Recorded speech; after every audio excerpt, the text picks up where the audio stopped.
Welcome to the video on acceleration. So let's start with the definition. Acceleration is the rate of change of velocity, which mathematically would be written this way. The average acceleration is equal to the change in velocity over the change in time. And of course, the change in velocity is final minus initial. So we can expand it to be written this way if we want to. It's important to note that acceleration includes a magnitude and a direction, which means acceleration is a vector. So, and we generally know that it's a magnitude and a direction from our usage. We know that the car accelerates to the right or the rocket accelerates up or something like that.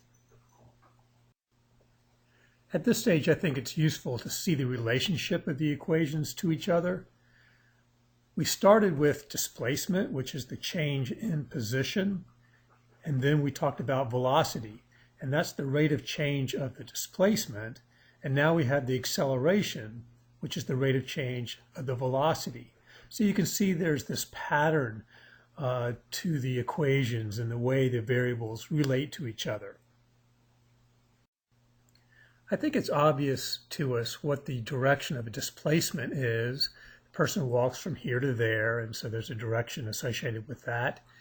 Or velocity, the car is moving east or west or something, and so the direction of movement is obvious to us, and so we know the direction of velocity.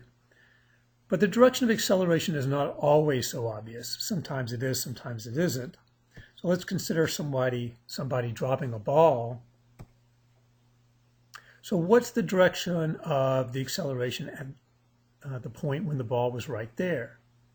I think that probably is fairly obvious that it's down, and that's because the gravity is pulling the ball down there and the ball is going faster and faster downward. So the acceleration is down. Or this point here, again, the direction of the ball's acceleration is down right there, and for exactly the same reasons. But what if the ball is being thrown up into the air? Maybe it's not so obvious. All right, so what was the direction of the ball's acceleration at this point right here, when the ball is on its way up? Take a minute to think about it. If you want, pause the video for a second before I give you the answer. The answer is that the acceleration right there is down. So this may not seem obvious to you. It's generally not intuitive. A lot of people would have answered up, and that's because the velocity was up, and they sort of confuse those two things. But remember that acceleration is the change in the velocity. So even though the velocity was up, it was decreasing. So the change of that is down.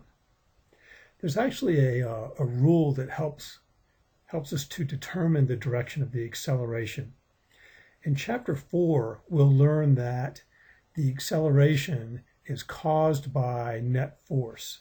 Now, we're going to go over that in great detail in Chapter 4, but I bring it up now because that gives us this rule, which is very useful. Acceleration and net force are always in the same direction. So let's apply that rule to the ball in the location we were just talking about. While the ball is going up at that spot, the force on it is the gravitational force pulling it down. And there's some air resistance too, but we'll talk about the greater force of gravity on it.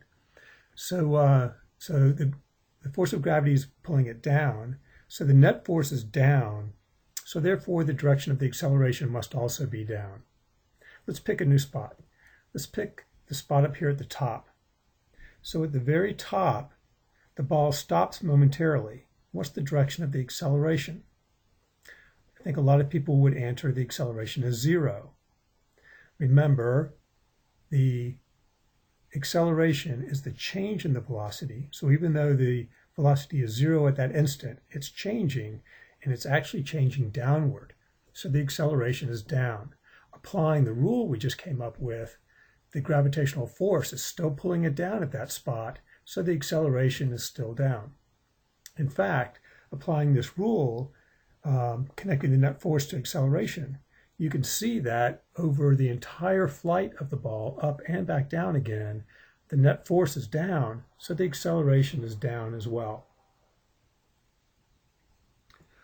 Okay, so there are a couple more rules that are useful to determine the direction of the acceleration. Those rules come from the equation for average acceleration.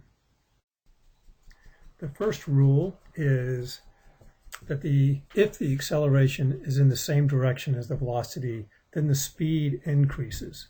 So this would apply to like the dropped ball. The velocity for this ball is down, and the ball is going faster and faster. It's speeding up. So according to the rule, the acceleration must be in the same direction, or it must be pointing down. The second rule, if the acceleration is in the opposite direction from the velocity, then the speed decreases. So this would apply to the ball being thrown up into the air. In this case, the velocity is up, but the ball is going slower and slower. The speed is decreasing. So according to the rule, the acceleration is in the opposite direction. Okay, so that's it. And that's the end of the acceleration video. The next video discusses motion diagrams, which plot position, velocity, and acceleration versus time. And I'll see you then.